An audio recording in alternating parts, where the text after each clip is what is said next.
I'll tell you what I want to write. I want to write who is the starting quarterback of the New England Patriots. They play the Jets this coming Sunday. That feels like a very big game for New England as the Jets are playing better in that division. I mean, the Patriots desperately need to win. Marcus Spears, who should their starting quarterback be this Sunday? It should be Mac Jones, man. Look, I love what Bailey Zappe has done. I love how the spark he provided last night. But Mac Jones is the starting quarterback, and had it not been for an ankle injury, he would still be. So I get it, and I don't think it's the same situation as it was in Dallas when you had a guy winning and playing well in Cooper Rush. It was no question when Dak was coming back, he was going to be the starter. So you can make an argument that both of these guys are young. The book is still out on Mac Jones. But more importantly, what I believe going forward is, one, the New England Patriots drafted him in the first round. He's shown promise. He hasn't done much to lose his job outside of Bailey Zappe having some success. Granted, albeit by the run game and him, facilitating play action. But I think it should be Mac Jones' job going forward until he clearly loses it.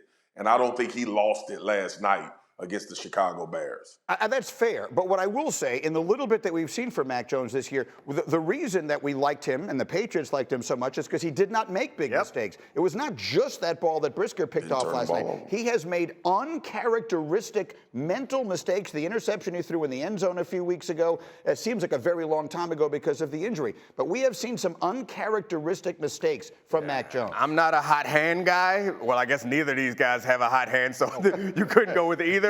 But because of the mistakes as you bring up, I like Zappe. You got to see what you have with him. I think Mac Jones, we all thought he was like a high floor, low ceiling type of player, but it seems like the floor has gotten lower on them. So I would love to give Bailey Zappe a little bit more time. I think we know what the tip top of Mac Jones is going to be, and we don't know what that is for Bailey Zappe right now. So let's figure that out. Jeff, the interception that Mac Jones throws last night, it's a spectacular catch by Brisker, but he does throw it into triple coverage. And again, that seems so unlike him. Do you think he's pressing the fans? For anyone who didn't watch the game last night, the fans were chanting Zappe's name from the moment the game started. 100% he's pressing. Listen, he's human, right? He's listening to everybody talk about how good Zappe is. By the way, they beat the Browns and the Lions, the two awful defenses. Right. They put up big numbers, but you still hear it, right? You're hearing the chants. So as a player, you are pressing. You're trying to make those heroic plays. Maybe I can bail out and make this play. And it's not like Zappe threw dimes. I mean, great. He threw a jump ball. One guy cut it under through the other ball or over through the ball, however you want to look at it. Makes a catch and rolls in the end zone.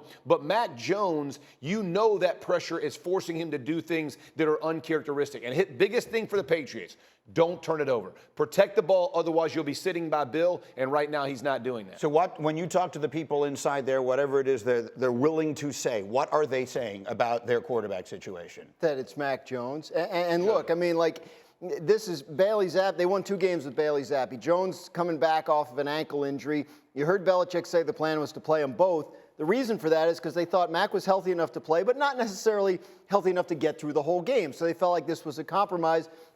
And I don't think the original intention was to pull him after 3 series and then not put him back in. Yeah. I think they were planning, but the game got away from them. So they'll regroup, and they'll make whatever decision they make.